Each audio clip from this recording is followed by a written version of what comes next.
Easter is just around the corner, and while you may be ready for an Easter egg hunt and to stuff your face with all the chocolate, here are some tips to help prevent your dog from doing the same.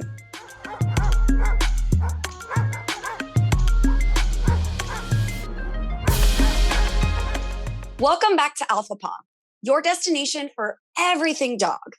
I'm Bernie Zilio, and I'm on a mission to answer every doggone question you have ever had about your fur babies. And today we are talking about how to keep those fur babies safe on Easter. Fortunately, we have an expert with us today, Dr. Ross Bernstein. Dr. Ross is a seasoned veterinary professional and pet care expert. He earned his doctorate degree in veterinary medicine at UC Davis School of Veterinary Medicine, and his work has been featured in several industry-leading publications, including the Journal of Veterinary Surgery. He is our go-to vet for everything we want and need to know about our fur babies.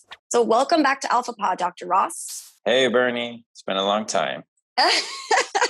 Thank you so much for being here, Dr. Ross. I cannot believe it is spring already. The fact that we're already talking about Easter, I feel like New Year's Eve was yesterday. Whether or not you celebrate Easter, I think it goes without saying that the holiday is heavily associated with candy and chocolate and all the stuff that none of us, including our dogs, should be eating. So we've talked about this a million times, but Dr. Ross, can we go through it 1,000,001 times? Why is it so important to keep our dogs away from chocolate and candy? Yeah. So Easter, the eggs might be filled with chocolate. Can get little bunnies made out of chocolate. It's going to smell and taste really good. So your dog's probably going to go and eat it.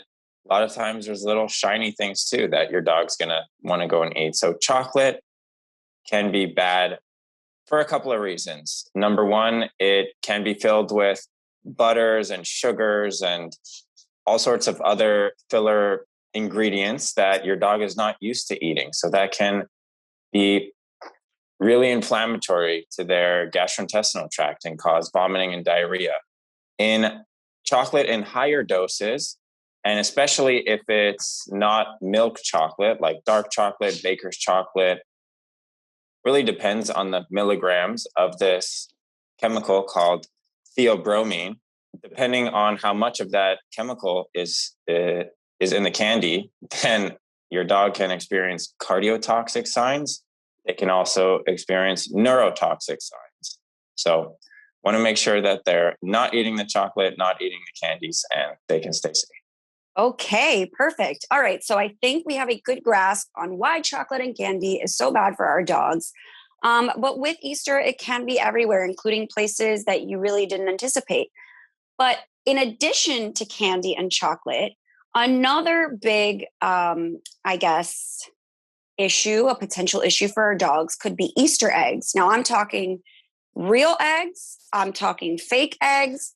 Can you kind of talk us through why those types of temptations can also be harmful for our dogs? Dogs love to eat all sorts of stuff. I mean, sometimes they even eat their own poop. Like, let's be real. So pretty much anything that's not what they usually eat can potentially cause harm. So we just talked about chocolate. If they're eating raw eggs, like raw eggs have all their own dangers too. Salmonella is a big one.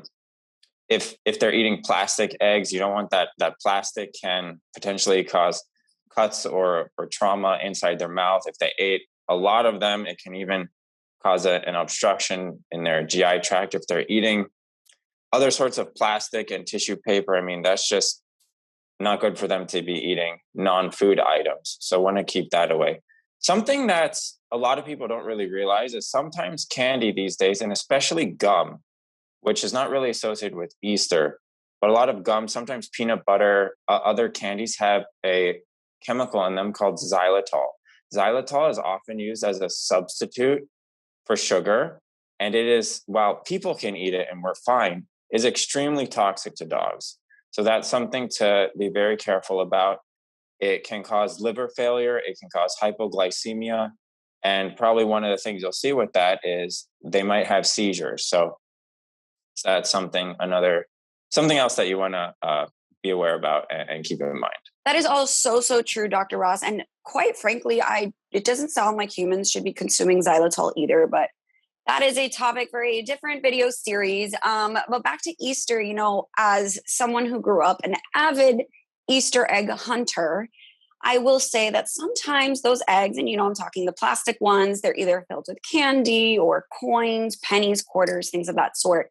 Sometimes they're not always found by the humans who are looking for them. And sometimes the dogs find them, whether it's that day or days or weeks later. And God knows that dogs should not be consuming chocolate, let alone old chocolate, moldy chocolate, actual quarters. I mean, there's so many things that could go wrong. So while I think Easter egg hunts are adorable and probably something that we could all use a little bit of right now in terms of how the world has been lately, I think it's very important to consider that your dogs, like you said, Dr. Ross, eat everything.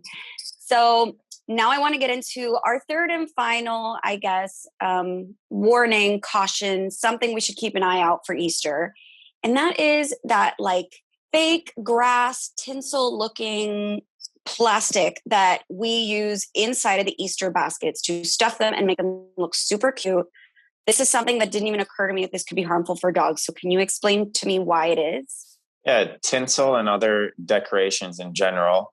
Again, they're very shiny, and dogs like to eat all sorts of things. So your dog might mistake them for food or for a toy. And tinsel especially is something that's really, really dangerous. Anything that's long string type thing can become what's called a linear foreign body.